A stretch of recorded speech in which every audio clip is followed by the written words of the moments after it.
Cinema மேல ஒரு different perspective இருக்கு. இவருடைய பெர்ஸ்பெக்டிவ்ல இவருடைய திரைப்படங்கள் பார்த்தா, இந்த ஷேட்ஸ் ஆஃப் கலர்ஸுமே ரொம்ப நல்லா இருக்கே அப்படின்னு ஒரு வாவ் ஃபேக்டர் நமக்கே கிரியேட் ஆகும். சார் சொன்ன மாதிரி மாரி செல்வராஜ் மாதிரிப்பட்ட ஆட்களுக்கு வந்துட்டு ஒரு முன்னோடியா இருந்து அவங்கள கைட் பண்றதுக்காக ரொம்ப நன்றி. ராம் சார் ரொம்ப நன்றி. Please a few words from you.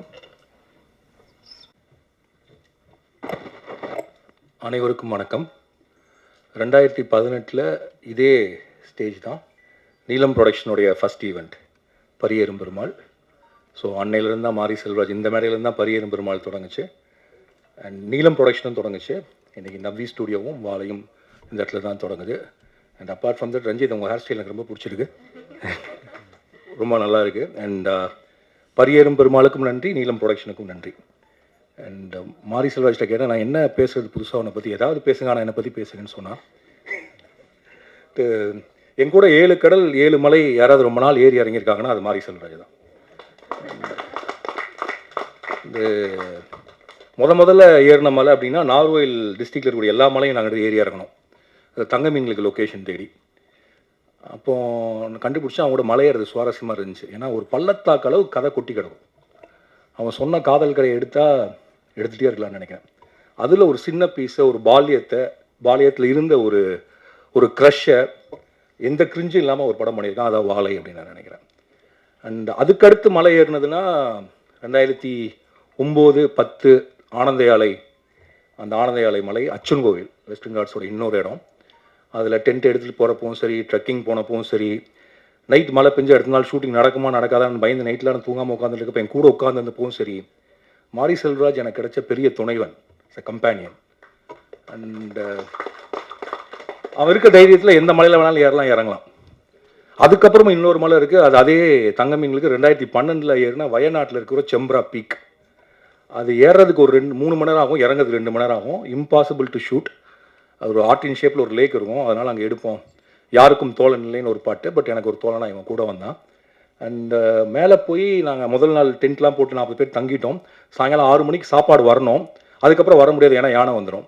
பார்த்தா 6 ஆச்சு, 6:30 ஆச்சு, 6:45 ஆச்சு, சாப்பாடு வரல. மொத்தம் யூனிட்டும் நாளைக்கு காலையில் இறங்கிடலான்னு சொல்ல ஆரம்பித்தாங்க. நம்மளுக்கு ஐயோ என்னடா பண்ணுறது அப்படின்னு சொல்லிட்டு நான் சொன்னேன், நான் போய் கீழே பார்க்குறேன் அப்படின்னு சொல்லி இறங்க ஆரம்பித்தப்போ என் கூட வந்து சேர்ந்துக்கிட்டது மாரி செல்வராஜ். நாங்கள் இறங்கி போய் பார்த்தோன்னா வர்ற வழியில் இட்லி சாம்பார் சட்லாம் கொட்டி 2 பேர் நின்றுருந்தாங்க. அப்புறம் கீழே இறங்கி போய் புதுசாக ஒரு உணவை கண்டுபிடிச்சி வாங்கிட்டு நாங்கள் மேலே ஏறுறப்ப கிட்டத்தட்ட 8 மணி 9 மணி இருக்கும்னு நினைக்கிறேன். யானைகள் பிளிரும் சத்தம் கேட்டுச்சு, நட்சத்திரங்கள் தெரிஞ்சிச்சு. அண்டு அந்த இரவு என்னால் எனக்குமே மறக்க முடியாது. அப்புறம் எனக்கு தெரியும், எனக்கு என்ன புரிஞ்சுதுன்னா மாரி செல்வராஜ் வந்து மலை ஏறுறவன். அவனுடைய கால்கள் மலை ஏறுறதுலேயும் செய்யப்பட்ட கால்கள். அவன் கரெக்டாக எந்த கல்லில் கால் வைக்கணும், எந்த கல்லில் கால் வைக்கக்கூடாது அப்படின்னு தெரிஞ்சவன். எவ்வளோ எதிர்காத்து அடித்தாலும் ஏறக்கூடியவன். அண்ட் மலை ஏறுவதுங்கிறது கிட்டத்தட்ட சொல்ல போனால் அவனுடைய ஜீனில் இருக்குது அப்படின்னு நான் நினைக்கிறேன். ஏன்னா அவன் தன்னுடைய முதல் படத்திற்காக பரியேறும் பெருமாளில் கருப்பியை கூட்டிகிட்டு திரும்ப அச்சன் கோயில் மலையில் ஏறினதுலேருந்து மலை ஏறிட்டே இருக்கான். இறங்கவே இல்லை, ஏறிட்டே இருக்கான். மலை முகடுகள் மீது கொடியை நட்டுகிட்டே இருக்கான். ஏதாவது ஒரு மலை மிகிடும்போது ஒரு சிறிய கொடியை நட்டிட்டு ஃபோன் பண்ணி, சார் அவன் நட்டிட்டே எனக்கு ஃபோன் பண்ணுறப்ப வரக்கூடிய சந்தோஷம், இல்லாட்டி அவன் நட்டினதை பற்றி வேறு யாராவது ஒருத்தர் எனக்கு ஃபோன் பண்ணி வரக்கூடிய சந்தோஷங்கிறது வந்து அதை எப்படி வார்த்தையில் சொல்கிறதுன்னு தெரில. அது ஒரு தனித்துவமான அது ஒரு ப்ளஷர். அதை வேர்ட்ஸில் சொல்ல முடியுமான்னு தெரில. ஸோ மாரி செல்வராஜ் மலைகள் மீது ஏறுவான், மலை முகடுகள் மீது நிற்பான், அங்கிருந்து நம்மளை கூவி அழைப்பான்.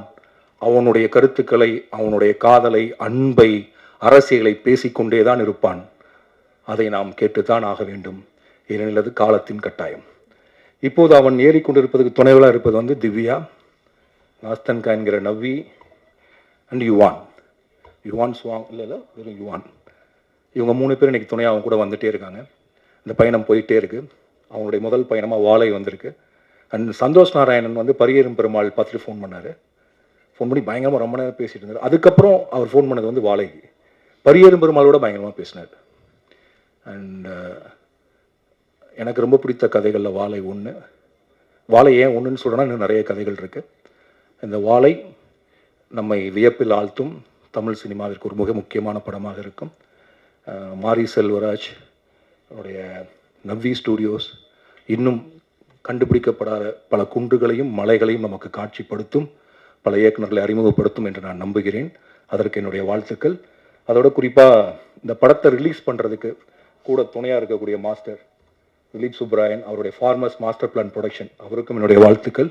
இதுக்கு எல்லாத்துக்கும் துவக்க புள்ளியாக இருந்த, என்னை எப்பொழுதும் ஊக்குவிக்கிற, எனக்கு மிகுந்த நம்பிக்கையை கொடுக்கிற, வாழ்க்கையை ரசிக்க சொல்லி கொடுக்குற என்னுடைய நண்பர் பிரதீப் மில்ராய், அண்ட் இந்த ப்ராஜெக்டை எக்ஸிக்யூட் பண்ணி முன்னெடுத்துட்டு போன இன்னொரு நண்பர் நரன், இவர்களுக்கும் கிருஷ்ணன் சார் அவர்களுக்கும் என்னுடைய நன்றிகள், வாழ்த்துக்கள்.